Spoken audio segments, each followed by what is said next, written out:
Esta es la historia de uno de los mayores asaltos a los recursos del país, tan grande como el crecimiento económico mismo del que tanto hablamos desde hace una década. Las investigaciones de la Fiscalía estiman que esa empresa desvió cientos de millones de dólares de todos los panameños para mantener aceitada toda una estructura de coimas que llegó a los bolsillos y las cuentas bancarias de empresarios, políticos y sus familiares. Son muchos los sobornados. La Fiscalía investigó a 102 personas. ¿De dónde salió toda la plata? Sin duda, de grandes obras públicas como estas. Mientras todo ese dinero se derrochaba, las necesidades de la gente seguían ahí. Los servicios públicos igual de deficientes y la desigualdad creciendo. ¿Cómo operó el asalto? ¿Cómo lo maquillaron? ¿La justicia actuará y conseguirá devolverle a todos el dinero robado? ¿O como siempre, la impunidad triunfará?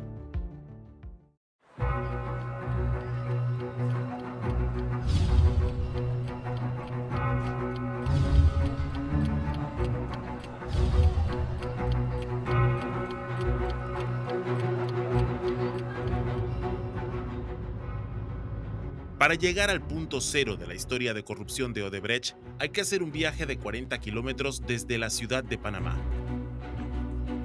Es la autopista Panamá-Colón. Las investigaciones de la Fiscalía revelan que recién electo Martinelli hubo una reunión entre sus dos hijos y el representante de Odebrecht, Andrés Ravelo. ¿Qué quería Odebrecht? Básicamente que apenas su padre asumiera el poder, le acelerara el pago de 50 millones de dólares pendientes por la construcción de esta autopista. ¿A cambio de qué lo harían? Durante semanas revisamos la vista fiscal hasta que encontramos la respuesta en una confesión del propio Ravelo. Los hijos de Martinelli le habrían cobrado 6 millones de dólares por el favor. Entonces es más que Odebrecht. Es Odebrecht en el centro de la corruptela, pero además es toda una forma de gobernar en donde no tenemos duda de que cada cosa que se hace, cada hospital que se construye, hay algún dinero desviado, hay sobrecostos, hay sobreprecio. El caso Odebrecht es una maraña de transacciones que involucran cientos de contratos de mentira, informes de gastos maquillados y transferencias a sociedades ocultas en 13 países.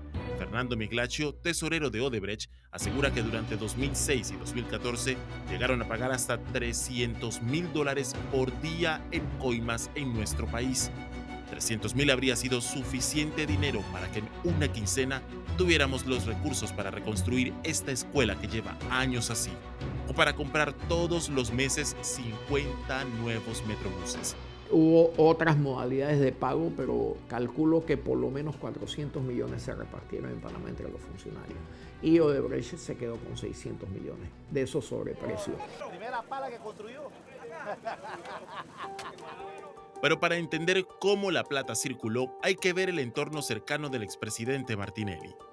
Según la Fiscalía, su cuñado Aarón Mizrachi habría servido de testaferro para cobrar parte del dinero. La investigación estableció que en 2009 Mizrachi recibió al menos 10 transferencias de empresas fantasmas de Odebrecht que sumaban 2.5 millones de dólares. Esperamos que la justicia en Panamá por fin le dé a los panameños esa certeza de castigo, que sí lo tiene para las personas que se roban una gallina, para el que comete un acto menor, pero que para los delincuentes de cuello blanco no se da.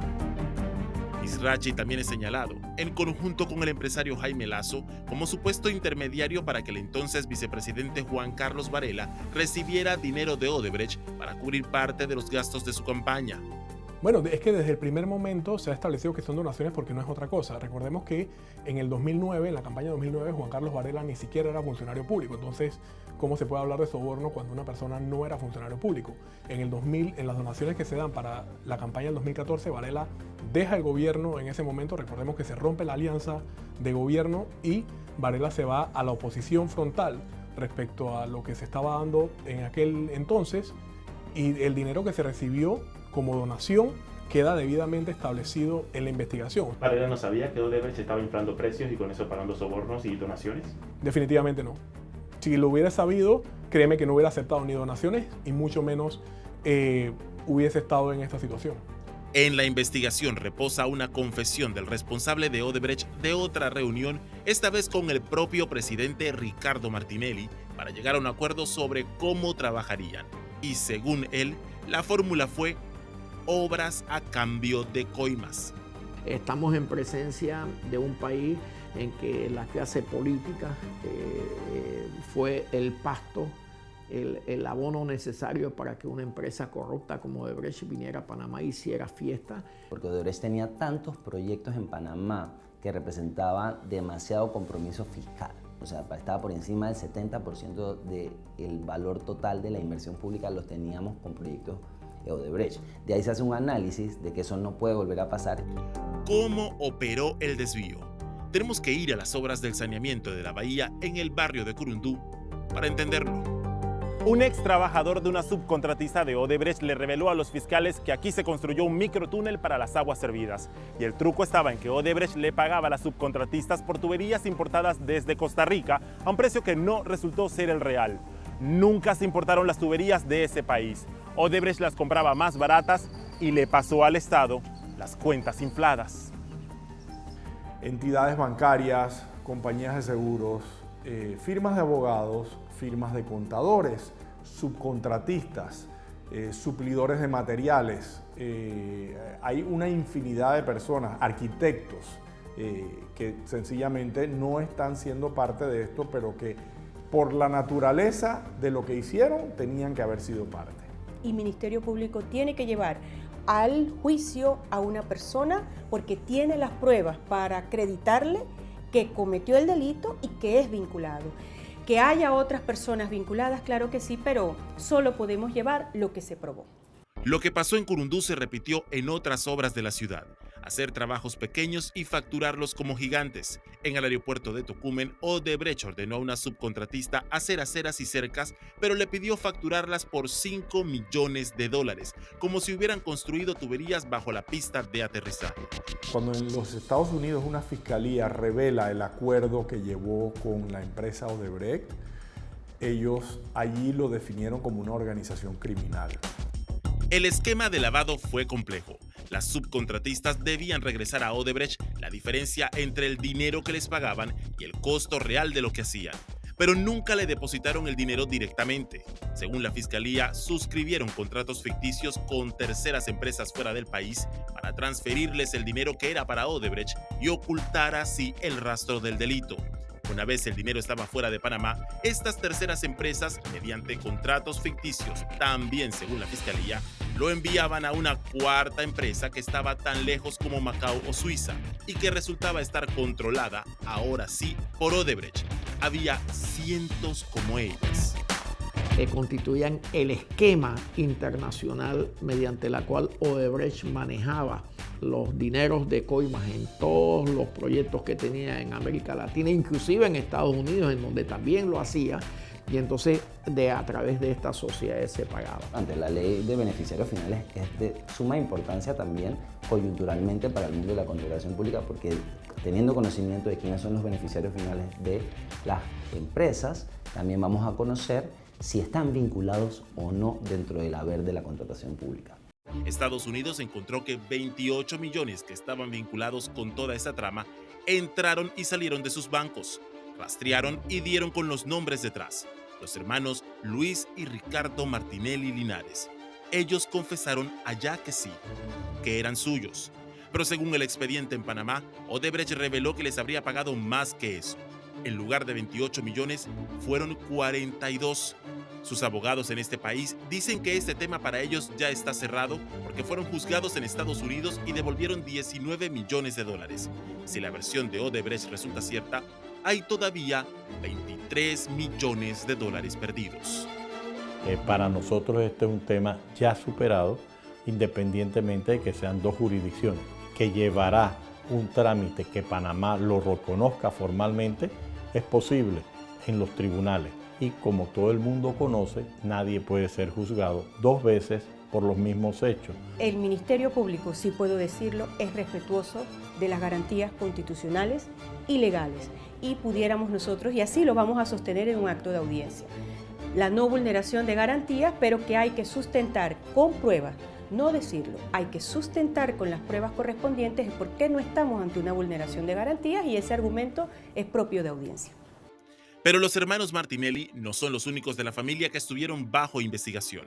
También está la empresa Ricamar, que según la Fiscalía habría recibido 2.6 millones de dólares de sociedades de Odebrecht, y el expresidente Ricardo Martinelli, para el que figuran transferencias por 975.000, también desde empresas de la red de sobornos. Pero Odebrecht entregó documentación a la Fiscalía que asegura que en el caso del expresidente, los 975.000 no fueron lo único. Dentro de sus libros contables aparecen pagos por 3.2 millones de dólares a un panameño con el seudónimo de Agia, la traducción al portugués de la palabra águila. Un testigo protegido confesó que Agia era básicamente Ricardo Martinelli Berrocal. A través de su caja 2, le decimos caja 2, la caja contabilidad opaca, la caja ilícita, esta caja 2, ¿qué hacía? Pagaba a los funcionarios públicos para obtener prebendas, para obtener beneficios.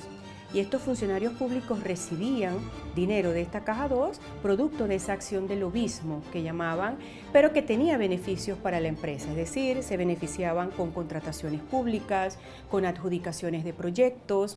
Pero la Fiscalía sostiene que parte del dinero de las coimas habría terminado en las obras del centro comercial Los Andes Mall. Con la plata también se habrían comprado barcos, un terreno en Costa del Este y se construyó un edificio residencial en Vía Argentina.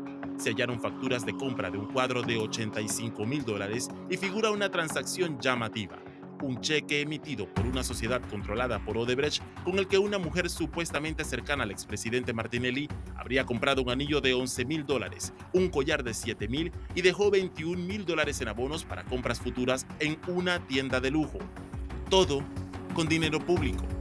El problema es que quienes gobiernan en un momento determinado consideran que los fondos públicos son su renta. ¿Me explico? Y las coimas vendrían siendo como una caja menuda, ¿no? Estas son personas que siguen operando en Panamá, que van a la iglesia todos los domingos, rezan todos los domingos, pero la realidad es que cuando Odebrecht les pidió que participaran en un esquema delictivo, lo hicieron. El dinero perdido en este escándalo de corrupción no solo habría ayudado a combatir la desigualdad y la pobreza, sino que demostró que las instituciones que debían haber hecho su trabajo para prevenir este tipo de delitos estuvieron paralizadas durante años. Fue un sistema de que con el gobierno del señor Martinelli colapsaron todas las instituciones. La Contraloría desapareció, la UAS desapareció, el órgano judicial desapareció, todo desapareció. Algunos especialistas apuntan a que el problema estuvo incluso desde el origen de las obras. Entre 2010 y 2015, la ley de contrataciones públicas fue reformada 15 veces y uno de esos cambios creó el mecanismo de licitación usado una y otra vez para proyectos gigantescos, todos en los que se han encontrado pago de coimas. ¿Dónde estuvo la debilidad? Es la importancia de conocer quién en la contratación pública, quién hace el pliego de cargos, quién pone el precio de referencia, quién decide qué obra se va a hacer y qué obra no se va a hacer, y si eso está alineado con un plan de desarrollo nacional, ¿no? En Panamá eso todavía no existe en el mundo de la contratación pública. Pero no olvidemos la médula de esta historia: cómo se perdió la plata. Odebrecht pagó casi $4 millones a una subcontratista para suministrar acero y otros 7 millones a otra subcontratista para cortar y armar el metal. Pero según la Fiscalía, el acero nunca llegó y por tanto nunca hubo trabajos de corte y armado como decían los contratos. Fue el engaño para el aumento ficticio del precio de la obra. Ha sido el Estado panameño una gran víctima porque a través de las contrataciones con el propio Estado se pagaban estas coimas a la empresa Odebrecht. La Contraloría dice que la cinta costera tuvo un sobrecosto de $104 millones, pero un informe secreto de la empresa que hizo el estudio de impacto ambiental dejó ver que más bien pagamos 780 millones por una obra que según ellos costaba 345. El acero también fue el ardid para soplar los precios de la línea 1 del metro, según la Fiscalía panameña. En Suiza, un tribunal estableció que por sus bancos pasaron más de 80 millones en coimas solo por la adjudicación de este proyecto. cada dólar que se desvía es un dólar que le estás quitando para resolver los problemas de calidad de la enseñanza, para resolver los temas de salud, para resolver los temas de la población, de su calidad de vida. ¿A dónde fue a parar el dinero que bien se pudo haber utilizado para construir la estación Curundú, llevar la línea a Villa Zaita o comprar más trenes? El expediente en Panamá es claro. La plata, en parte, se perdió aquí.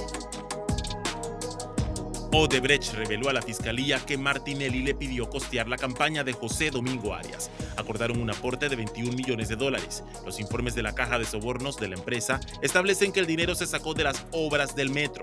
Se lavaron por Perú y República Dominicana y llegaron a Panamá disfrazados de otra cosa, de contratos con los publicistas brasileños de Mimito. El caso se repitió con aportes que la fiscalía halló a figuras del partido panameñista como el exministro Carlos Dubois, también investigado. No se ha llegado hasta el fondo del asunto. No sé si se va a llegar hasta el fondo del asunto en su totalidad. Todos teníamos la esperanza de que estos casos, que habían sido casos emblemáticos de corrupción, se resolvieran, pero no pasó nada. Al contrario, se le siguieron dando obras a Odebrecht. Una década después de perpetrado el mayor caso de corrupción de nuestra historia, con sus autores en Brasil y en otros países confesos y condenados, en Panamá nuestra justicia no ha logrado ni siquiera llamarlos a juicio. La corrupción sistémica que hizo posible el atraco del dinero de todos los panameños sigue intacta. Después de los estragos de la pandemia, del endeudamiento público y el agravamiento creciente de la situación económica y social de la mayoría de la población, Odebrecht sigue a la vista de todos como un monumento a la impunidad. Y peor aún, como una muestra evidente de que asaltos como estos se pueden repetir.